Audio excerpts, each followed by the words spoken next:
আসসালামু আলাইকুম, কেমন আছেন সবাই? আশা করি ভালো আছেন। দীর্ঘদিন পরে আবার ভিডিও নিয়ে আসছি। অনেকদিন ভিডিও করা হয় না, কজ রোজা বা অন্যান্য বিভিন্ন কারণে ভিডিও করা হয় নাই।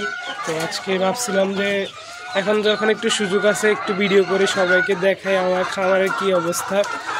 তো সবচেয়ে বড় কথা হচ্ছে আমার কিছু মুরগির বাচ্চা আর কোয়েলের বাচ্চা ফুটছে, সেগুলোর আমি গুড নিউজ দিই নাই।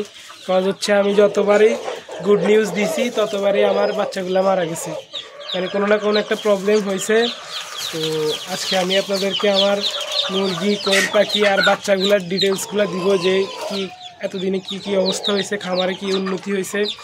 তো দেখতে থাকবেন। আসসালামু আলাইকুম। এখানে হচ্ছে আমার যে কোয়েল পাখি আর মুরগির বাচ্চাগুলো আছে সেগুলো একসাথে রাখছি, একসাথে ব্রুডিং করতেছি। সবাই বলে, আমি ঠিক জানি না, তবে আমার কাছে মনে হচ্ছে যে একসাথে ব্রুডিং করতেছি, কোনো প্রবলেম হইতেছে না। তো আমার ব্রুডার একটাই, সেজন্য আমি দুটোটা একসাথে ব্রুডিং করতেছি। আর একটা কথা হচ্ছে, আমার যে কোয়েল পাখিগুলো আছে এগুলো 10 দিন বয়স হওয়ার সাথে সাথে এগুলো সেল হয়ে যাবে, সেজন্য আর কোনো প্রবলেম হবে না আশা করি। তো এখানে আমার যে মুরগিগুলো আগে ছিল এখনও সেখানেই রাখছি। এগুলো ফ্লোরে ছাড়ি নেই, কারণ হচ্ছে ফ্লোরে ছাড়লে এদের সমস্যা হবে বাচ্চাগুলার। এখানে আমার কোয়েল পাখি আছে, উপরে আমার একটা সাদা কবুতর আছে। তো এই যে এখানে আমার এইগুলো হচ্ছে ওই যে কুচে চলে আসছে, এই জন্য এদেরকে এখানে বন্দি করে রাখছি। আর এখানে আমার কোয়েল পাখিগুলো আছে। ভাই ইদানিং আমার মনে হয় 3 থেকে 4টা ডিমের কোয়েল পাখি মারা গেছে। একটা নাকি 2টা বুঝতে পারছি যে কি কারণে মারা গেছে, আরগুলা কেন মারা গেছে বুঝতে পারি নাই। 2টা মেবি মারা গেছে ঠান্ডার কারণে, আমি সেটা বুঝতে পারছি যে ঠান্ডা হয়েছিল, ঠান্ডা লাগছিল সেজন্য মারা গেছে। আর 2টা কেন মারা গেছে সেটা বুঝতে পারি নাই। হঠাৎই সকালবেলা আসি দেখি যে মারা গেছে। আর এখানে আমার যেই ডিমের মুরগিগুলো, যা প্যারেন্টসগুলো আছে সেগুলো এখানে আছে। তো এই যে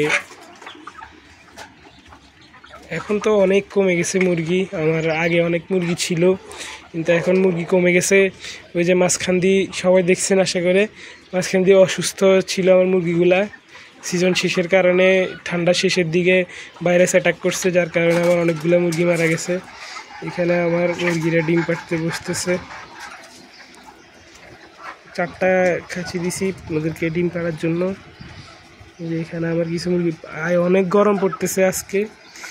রোজা, আজকে 3য় রোজা চলতেছে, তবে আলহামদুলিল্লাহ ভালোই লাগতেছে। একদম বেশি গরমও না, বেশি ঠান্ডাও না, বাতাস আছে।